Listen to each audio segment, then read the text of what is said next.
Myself Ms. Tejasri Kosbe, lecturer from Praveen Patil Polytechnic Bhayandar. My topic is maintenance of electrical equipment.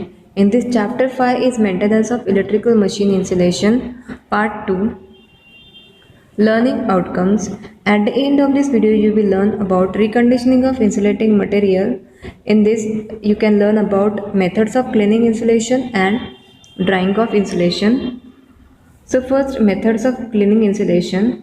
In this first is removal of loose dust.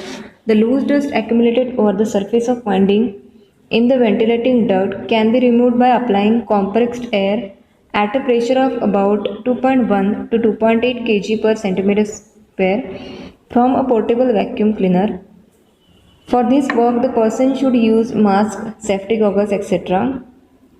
Second is encrusted dirt or sticky dirt. The encrusted dirt or sticky dirt can be removed carefully with a hard wood or fiber scraper because the sticky dirt blocks mainly the ventilating ducts.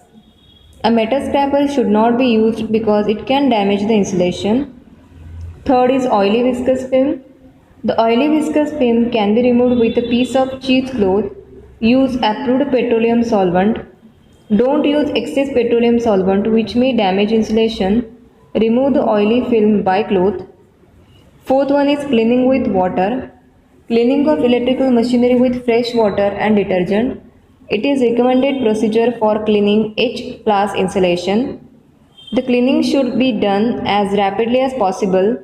The machine should be rinsed with fresh water, excess moisture wiped off with clean dry cloth, and the machine should be baked in dry oven.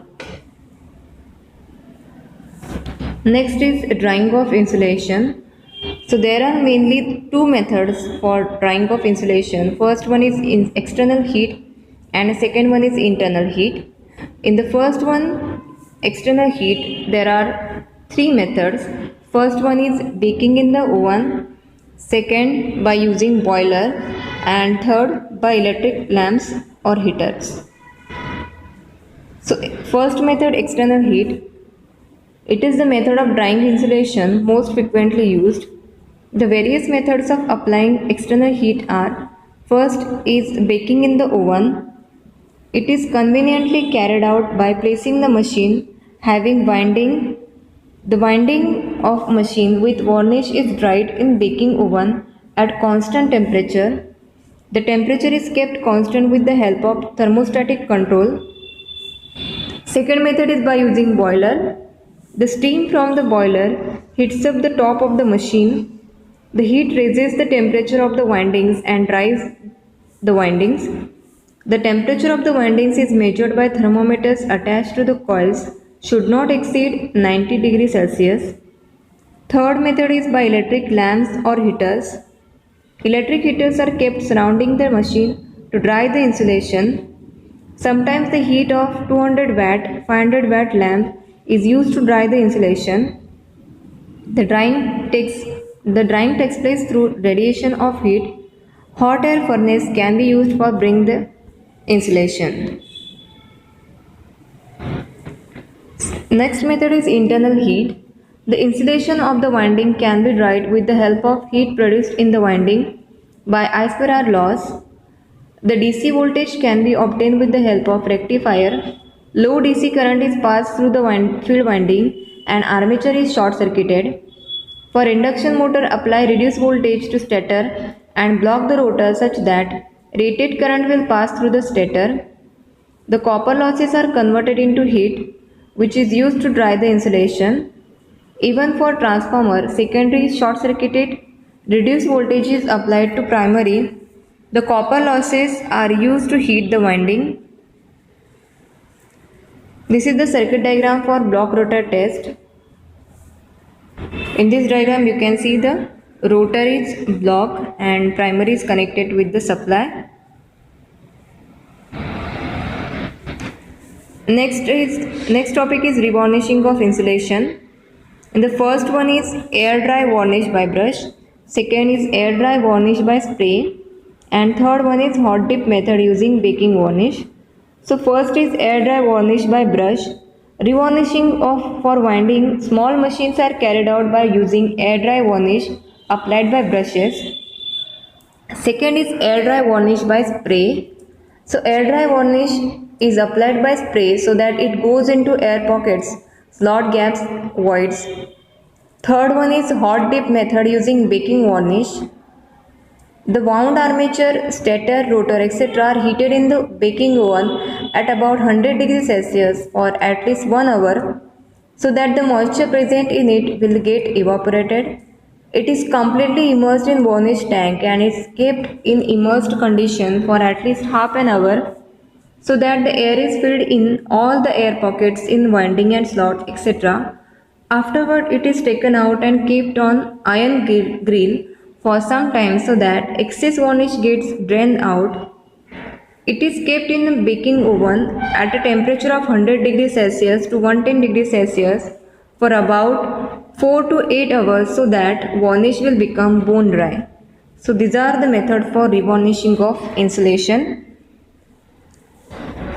Next is a vacuum impregnation plant. So this is the diagram for vacuum impregnation plant.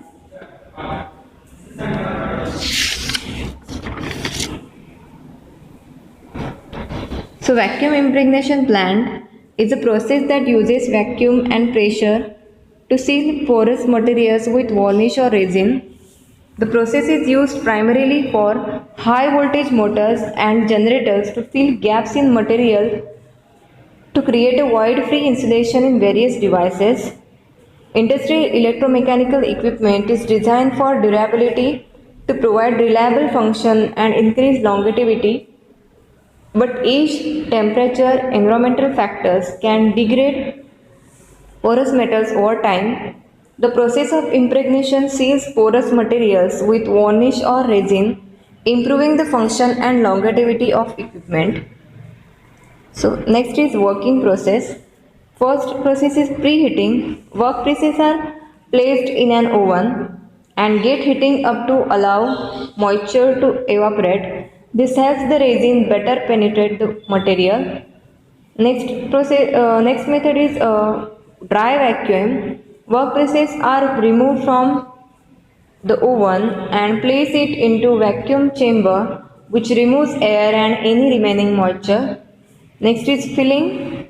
So the impregnation chamber is filled with resin, coating the part and filling in all the gaps and pores in workpiece. Next process is wet vacuum. Vacuum levels are reduced and hold it for a set period of time.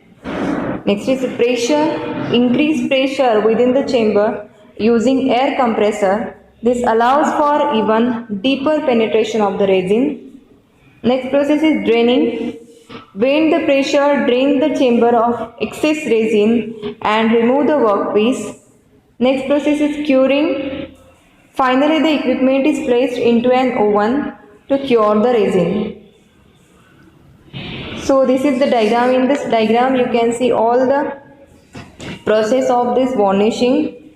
In the first pic, you can see the stage 1 preheat equipment, transfer to vacuum vessel and pull vacuum. Stage 2 transfer resin under vacuum, allow soak time. In the stage 3 release vacuum, apply positive pressure, and in stage 4 transfer resin back to storage tank, remove equipment to oven and cure resin. In this image also you can see the vacuum impregnation plant.